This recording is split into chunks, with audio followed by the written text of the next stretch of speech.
to wear a red tie today. Red, Stanford family now. Thank you.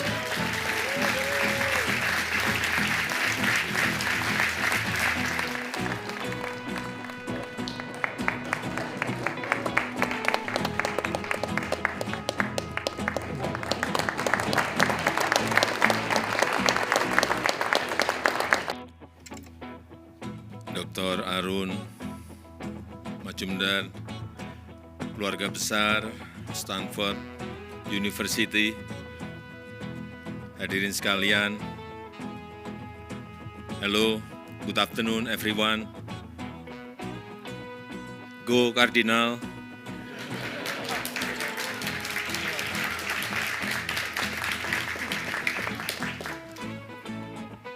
Jadi sebelum ke sini, saya tadi bertanya-tanya terlebih dahulu di Stanford ini jargonnya apa? Dijawab, go Cardinal, Pak. Oke. Lalu saya tanya lagi, what are Stanford identical colors? Dijawab, red shirt. That's why I decided to wear a red tie today. Red.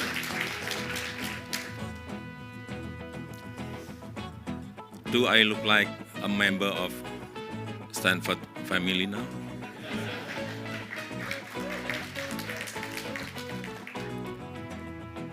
Then you must be curious. Is that important? Yes, of course, because I want to be connected to all of you who are smart, young, diligent generation. Applause for Stanford University.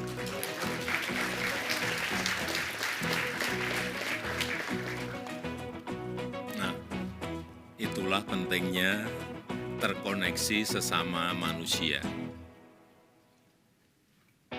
Begitu juga dengan terkoneksi dengan alam. Dan kita tahu dunia kini tengah sakit, perubahan iklim, transisi energi adalah isu yang sangat mendesak. Namun yang menjadi pertanyaan, apakah negara-negara di dunia memiliki komitmen untuk bertanggung jawab dan mengambil peran? Untuk Indonesia, tidak perlu ragu dan tidak perlu dipertanyakan komitmen kami. Indonesia walk the talk, not talk the talk.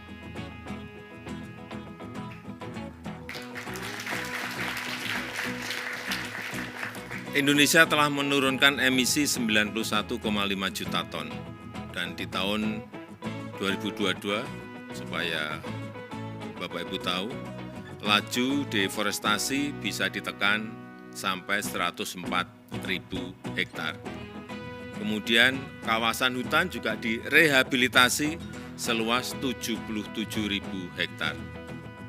Hutan bako direstorasi seluas 34.000 hektar. Hanya dalam waktu 1 tahun.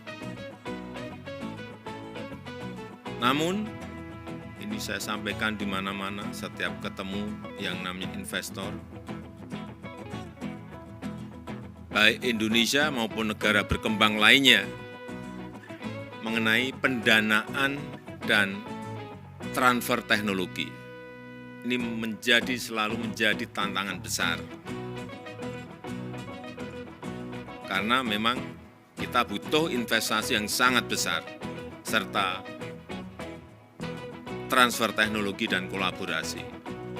Inilah yang menjadi tantangan dan sering menyulitkan negara-negara berkembang.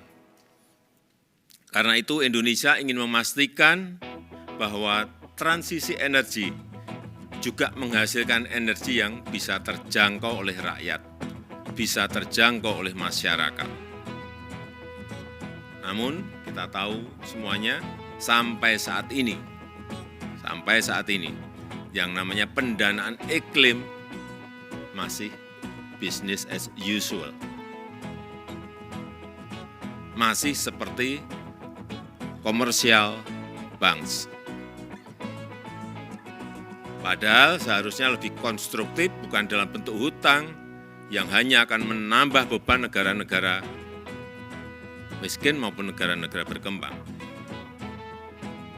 Padahal sebagai contoh Indonesia, tadi saya mungkin belum menyampaikan yang belum tahu Indonesia. Indonesia itu memiliki 17.000 pulau, memiliki penduduk hampir 300 juta, memiliki 714 suku yang berbeda-beda tradisi dan budayanya, dan memiliki lebih dari 1.300 bahasa daerah. Dan Indonesia memiliki potensi energi hijau yang sangat besar, yang bisa dimanfaatkan untuk kelestarian bumi.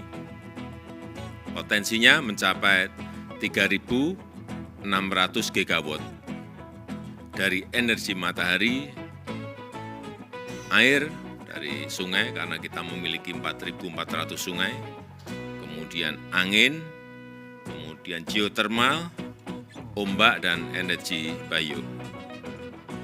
Minggu lalu sebelum terbang ke Amerika Serikat, saya terbang ke provinsi di Indonesia yang namanya Jawa Barat. Ini salah satu provinsi yang terpadat di Indonesia, yang memiliki penduduk kurang lebih 48 juta jiwa.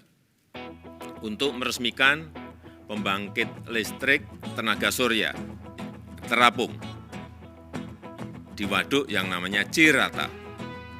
Ini terbesar di Asia Tenggara. Pembangkit listrik tenaga surya yang kita miliki baru saja kita buka dengan kapasitas 192 megawatt.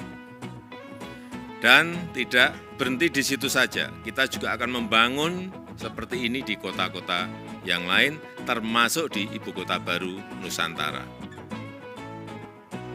Tadi sudah disampaikan oleh Bapak Dekan, Dr. Arun Majumdar, disinggung sedikit mengenai Nusantara.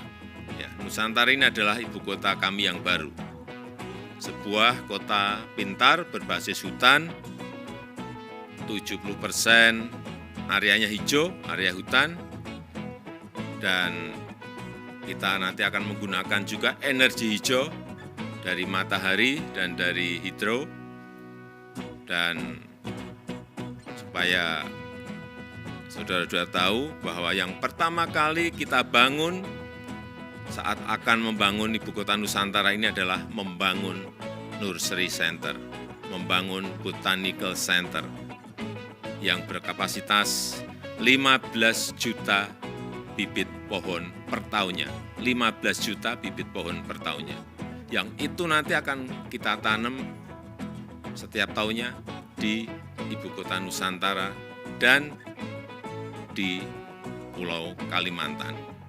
Inilah showcase transformasi Indonesia, dan tahun depan Indonesia berencana akan merayakan hari kemerdekaannya di Nusantara untuk menunjukkan bahwa kita telah memiliki ibu kota baru, meskipun mungkin selesainya ibu kota ini baru 15 atau 20 tahun yang akan datang. Saya kira mungkin akan menjadi sebuah ide yang baik, ide yang seru jika mahasiswa Stanford University melakukan studi tur ke Nusantara untuk melihat lebih dekat proses dan progresnya. Nanti mungkin di sana bisa melakukan riset secara kilat dan belajar tentang sisi keberlanjutan dalam membangun sebuah green city. Saya ini lulusan kehutanan. Jadi jika nanti dibutuhkan saya bisa menjadi guide-nya.